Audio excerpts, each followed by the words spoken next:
اس لڑکی کے والدین نے اس کی پرورش کی, اسے گریجویٹ بنایا, تعلیم کے اوپر خرچہ کیا, تو مہر ملنے کے بعد اس عورت کی وہ اپنی جائیداد ہو جاتی ہے. وہ چاہے اپنے والدین کو دے, چاہے خود رکھے, یا اس کو کوئی بزنس میں لگا دے, کوئی تجارت میں لگا دے, اس کا حق ہے.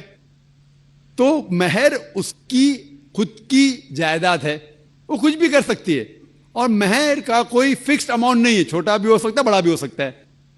اور اس کے علاوہ یہ مہر اگر خدا نہ کرے, اللہ نہ کرے, اگر طلاق ہوتا ہے, ڈیورس ہوتا ہے, تو یہ مہر اس کے کام آ سکتا ہے. لیکن لوگ کو غلط فہمی ہے کہ مہر صرف طلاق کے لیے, ایسا نہیں بات ہے.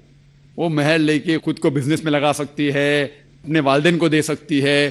اور جہاں تک کہ اس کا خود کا سوال ہے, اسلام کے اندر جتنے فائنینشیل ایسپیکٹس ہے خرچہ اس کا, شادی کے پہلے ذمہ داری ہے اس کے والد کی اور اس کے بھائی کی, شادی کے بعد ذمہ داری اس کے شوہر کی اور اس کے بیٹے کی. آل فائنینشیل ایسپیکٹ, لاڈجنگ, بورڈنگ, کلودنگ, کھانا پینا, کپڑا, سب اس کو کمانے کی ضرورت نہیں, یہ حق ہے مرد کو دینے کا.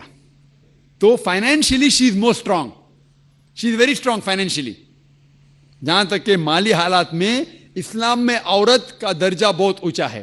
جہاں تک کہ بہن نے سوال پوچھا کہ طلاق ہونے کے ٹائم پہ اسے مینٹیننس کیوں نہیں ملتا, بہت اہم سوال ہے.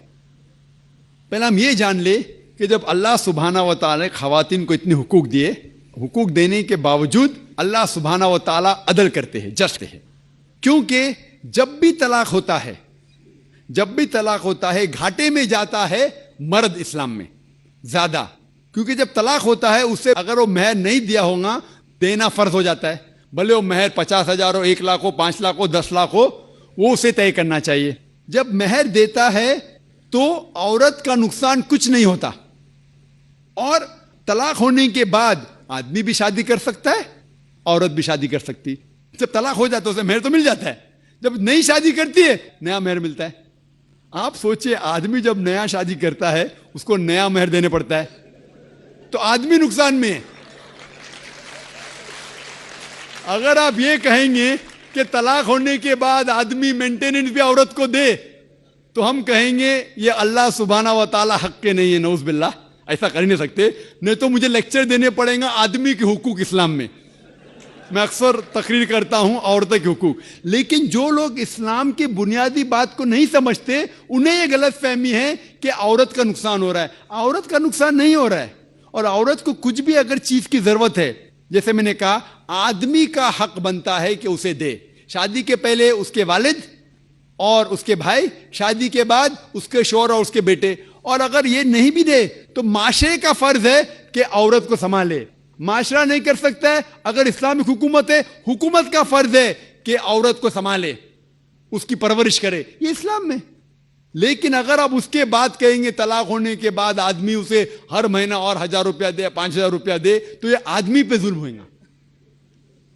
لیکن جو مہر طے ہوتا ہے شادی کے پہلے نکاح میں, کیا مجھے چاہیے 5 لاکھ روپیہ, اسے وہ سنبھال سکتی ہے. اسے کوئی تجارت میں لگائے اور اس کی آمدنی لے سکتی ہے. اگر کوئی شک ہے کہ ہو سکتا ہے میرا طلاق, کبھی بھی شادی ہوتی تو طلاق کا گمان تو رہتا نہیں دماغ میں کہ طلاق ہونے والا ہے, ہو سکتا ہے. لیکن اس کے لیے اسلام نے اسے الحمدللہ کئی چیزیں سے حفاظت کی ہے. تو مہر جو ہے اسے کئی فائدے ہیں. اور اس کے باوجود حدیث ہے محمد صلی اللہ علیہ وسلم کی کہ اگر کوئی آدمی اپنی بیٹی جس کا طلاق ہوتا ہے اس کی حفاظت کرتے تو بہت ثواب ملتا ہے. تو اسلام میں جو طلاق شدہ عورت ہے اس کے لیے الحمدللہ کئی طریقے ہیں جس سے اس کی حفاظت کی جاتی ہے. جو آپ جو کہہ رہے ہیں وہ یہاں کے معاشرے کے بارے میں کہہ رہے ہیں, تو میں کہتا ہوں کہ یہاں کے خواتین کو اپنے حقوق خود پتہ نہیں, ان کی غلطی ہے, اسلام کی نہیں. ہمارے خواتین اور ہمارے مرد خود نہیں جانتے, طلاق کیسا دینا جانتے نہیں. غلطی کس کی؟ اسلام کی. اسلام کی نہیں, اسلام کے فالو کرنے کے مسلمان کی. اگر آپ اسلام کو جاننا چاہتے ہیں تو مسلمان کو مت دیکھیے. جس طریقے سے آج میں نے کہا, آپ اگر مرسیڈیز کار کو جاننا چاہتے کتنی اچھی ہے, اگر کوئی ڈرائیور جو ڈرائیونگ نہیں جانتا ہے اس کے پیچھے بیٹھا اسٹیئرنگ ویل کے اوپر اور مرسیڈیز کار کو ٹھوک لیتا ہے, تو غلطی کس کی؟ مرسیڈیز کار کی کہ ڈرائیور کی؟ ڈرائیور کی. اسے مرسیڈیز کار چلانے آتا نہیں. تو اسی لیے اسلام کو اگر جاننا چاہیے تو آپ قرآن کو پڑھنا چاہیے اور صحیح حدیث کو. یہ افسوس کی بات ہے کہ کئی مسلمان خود نہیں جانتے قرآن و حدیث میں کیا لکھا ہے, کس طریقے سے طلاق دینا چاہیے, کس طریقے سے برتاؤ کرنا چاہیے اپنی بیوی کے ساتھ. اسی لیے میں تقریر کر رہا ہوں, تو لوگوں کو قرآن اور حدیث کے قریب لے کے آؤں. Hope that answers the question.